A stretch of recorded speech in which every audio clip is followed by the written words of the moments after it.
That was cute. Now that we have whet your appetite for online media, let's talk about it some more with tonight's version of our media panel. Lots of meaty media items in the news, so let's get going. David Brower writes on media for the online news site minpost.com. John Rash is the author of The Rash Report, writes editorials for the Star Tribune, and teaches at the U of M. Julio Ojeda-Zapata is a social media guru and consumer tech reporter for the Pioneer Press. John, let's start with you, because I know you've been thinking about this. All the attention in the Middle East, old media, new media. How do you see all of this coming together? We talk about the new media revolution, and to some degrees, the new media has been revolutionary in its own way. And yet it's very nuanced from the perspective that social media has been part of the social upheaval in terms of people filming it, putting it on YouTube, communicating via Facebook and Twitter. But the most influential institution in the region, politics, society, government, is Al Jazeera.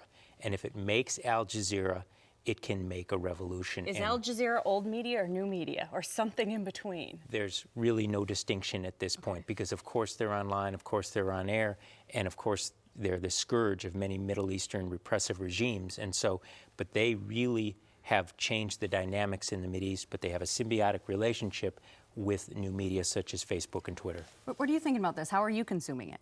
Well, Al Jazeera is hard to get in the United States by traditional means because most cable companies and such are scared to death of it.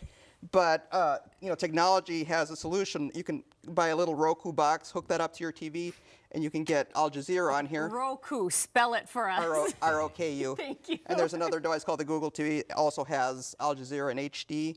So technology, it's interesting because in the Middle East, the internet is fighting against repression. Here, ironically, a similar thing is happening because the traditional media industry is censoring Al Jazeera, but technology is providing a way around it. The irony is stark. Well, could the revolution itself have happened without the organizing ability of the Twitter, Facebook, that sort of thing? Oh boy, this is just one of those. This is one of those. I don't want to say jihads, but this is one of these media fights that's going on, and I think is on some level sort of horribly overrated. I mean, people are using the tools that are available to them. I think there would have been different tools in the past. Clearly, it's easier for people to have Facebook pages and Twitter if they have the technology. Remember, these are very poor countries, and so even though there's a high cell phone penetration in terms of smartphones and all of that other stuff, this is a little bit of a phenomenon of the elites talking to each other. But in Libya, they're using text messaging. I mean, that's the big push right now, and that country probably has the least technological penetration of any of the countries we've talked about. I think David makes a great point, and especially when these regimes shut down access to the internet. You know, viral videos are one thing, but the courage contagion is what it's really all about. It's people who have the guts to go out in the street and to take on people like Muammar Gaddafi that are really making the difference. And as always, media is just a tool. People are using it very, very smartly, but eventually it comes down to the human decisions to take on these dictators. Say, Governor Walker got punked with this phone call. Now, if that was a regular newsroom, if that was the Star Tribune, that would clearly be frowned upon, or the Pioneer Press. But is the Buffalo Beast, is that guy a reporter, or does he get covered by ethic concerns, or? Well, if you're not a traditional reporter and you want to do that, more power to him. Traditional journalists are bound by certain, ethical considerations. But I enjoyed that incident very much. I mean, it's one of these tricky ethical things because, for example, the Society for Professional Journalists condemned this. Mm-hmm. But if you actually read what the Society for Professional Journalists rules are, they basically say you're not supposed to use trickery, misrepresentation, if you can get the information that's in the public interest out by some other means.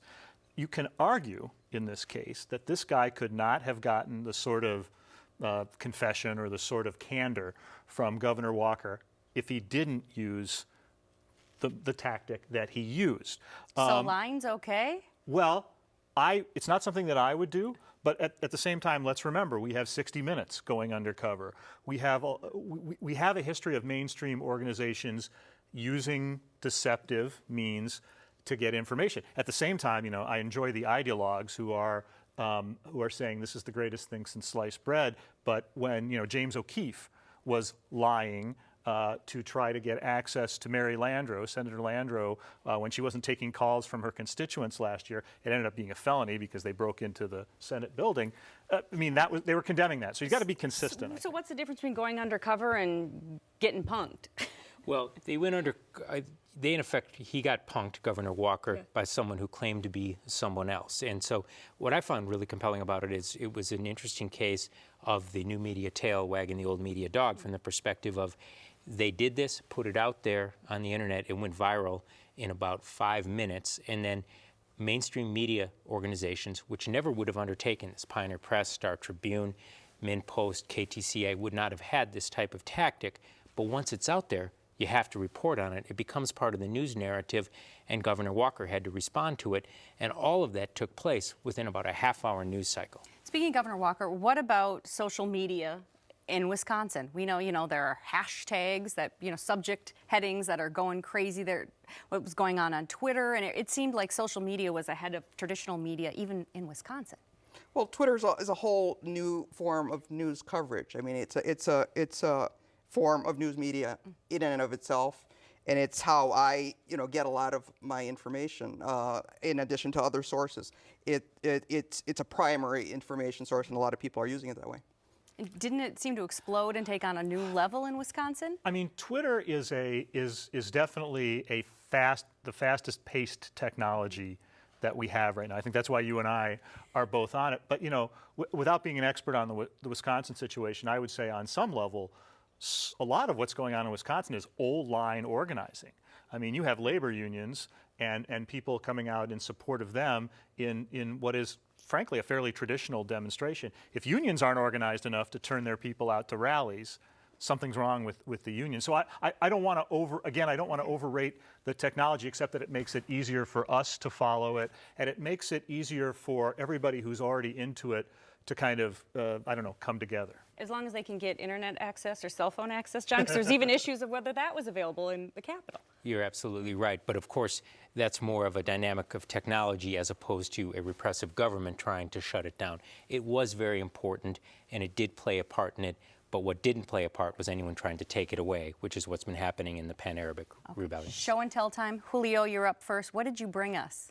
Well, Jesse Vig, he's a University of Minnesota nerd, essentially. He came up with a web search engine called Movie. Movie Picker, yeah, right? Or Tuner. No, Movie Tuner. I'm sorry, Movie Tuner. Movie Tuner. Essentially, you put in the name of a movie, and then it gives you a criteria. You can say, it gives you criteria to search for other movies that are similar to it, but you can fine-tune it. You can say, I want something with more action. I want something that has less romance. You can sort of fine-tune the criteria so that you zero in on exactly the kind of movie you want. And so it basically analyzes tags that are found in movie reviews. And so it's a way to very accurately zero in on the kinds of movies you want to watch. And how do people find it? Go to movielens.com. Okay, very good.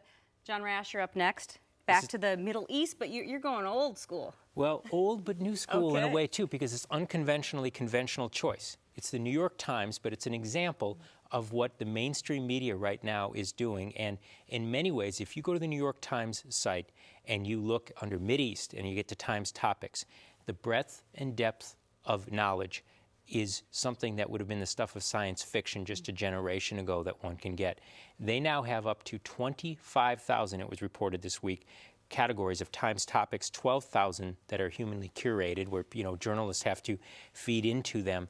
And in a way, it's like a professionally sorted Wikipedia.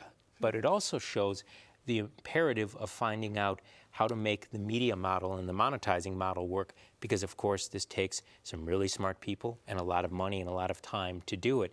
But what's available now, it's the golden age of journalism. And obviously that's at New York Times website. Yes, absolutely. Yep. David Brower.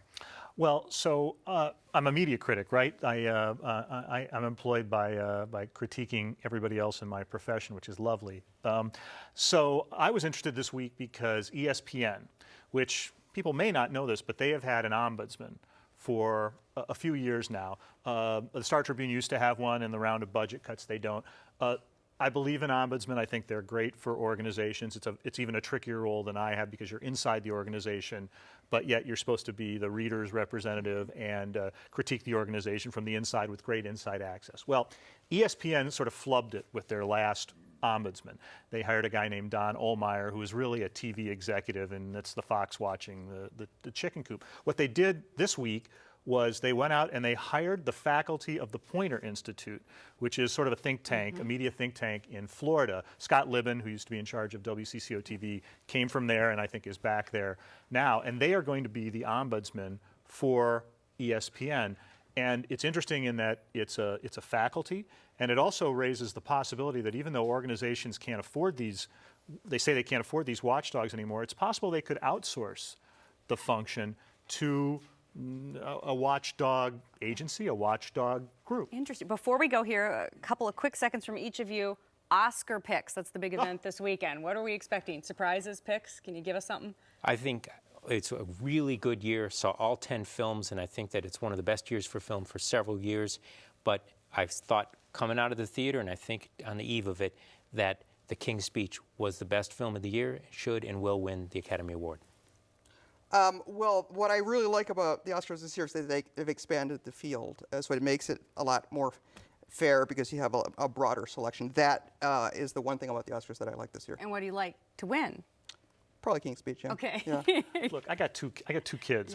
I could tell you the best DVD on Netflix of 2010, but I don't think I can tell you the best movie. Everybody seems to be picking The King's Speech, so I'm going to go with that. Is there a tweet to listen to or to read on Oscar night? Is there carpetbagger from the Times? That's actually what I'm going to be writing about tomorrow in the column, is the incredible influence that social media is having on awards shows.